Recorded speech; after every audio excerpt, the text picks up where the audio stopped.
looking at how to write copy, whether that's a quick social post, a short email, a little update, something fast, short and sweet, where you want to just convey that message right away.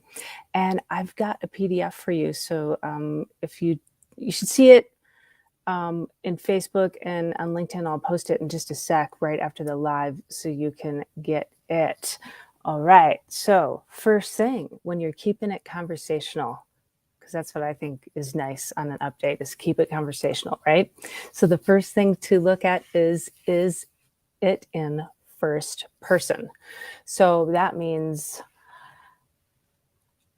hey, Joe, here's the information you asked for on the latest software update, that kind of thing. So that'd be in first person. Third person would be like, there is a new release on the software update that can be gotten here, that kind of thing. So we want to keep it first person, just use you and your. So it sounds like something you'd actually say to a person. So is it in first person, right? We want to do that.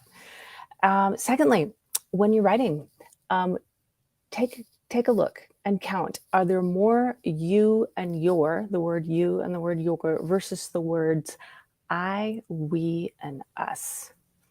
So more you and your than I, we, and us. Check it out. This is such a beautiful thing to do. When you're looking through your email, if it's talking more about we have the most award-winning, fabulous stuff that I want to give you, and we love it. It helps us so much. Not very fabulous, right? For the reader, for the person watching the video, whatever the case may be. Hey, Fallon. Hey, Atisha. Yeah, pop your questions in here if you have any.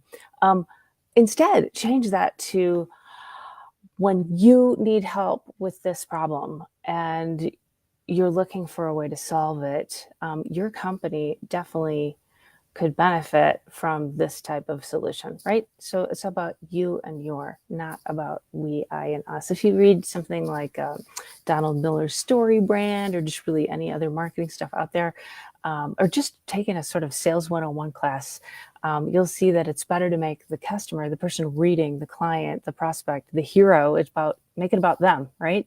Not about us, make it about them. So the third thing, your first sentence. So if this is a social post, if you're looking at doing a social post, the first few words, you get like 3 seconds, right, to get somebody's attention.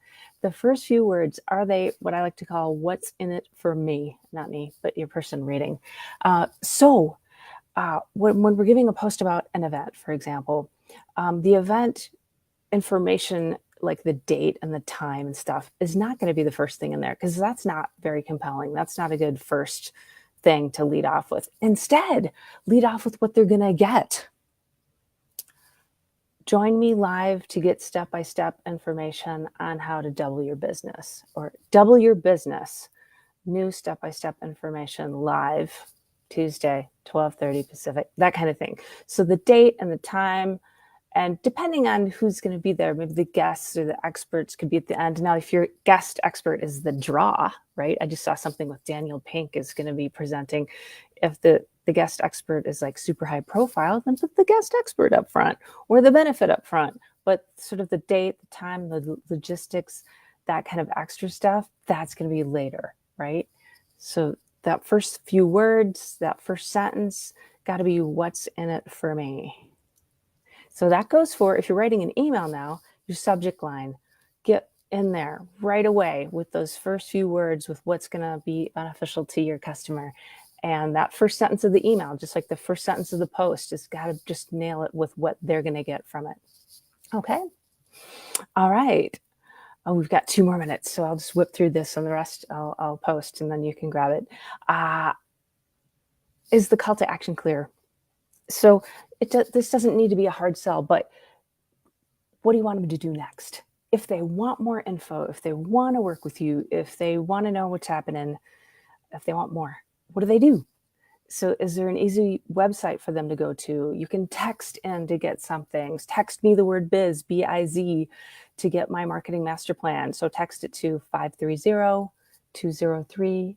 5703, and you'll automatically get my marketing master plan. So can you put that in there? Or just like, hey, let's jump on a call. Would you like a demo? Whatever the thing is, if they want more, give them a really, really easy way to do more. Did you see this? I was playing with my cat, and we had like this crazy orange ribbon, and he just, so I got the Band-Aid going, but I'm all good.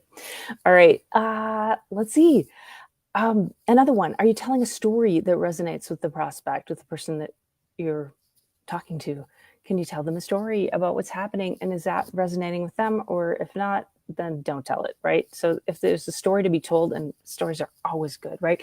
I was driving home from a trade show in Vegas. I stopped at a crazy side motel to process all my leads, and I jumped on the computer and Excel crashed, or whatever the thing is. So if that story resonates with who you're talking to, right on, tell it.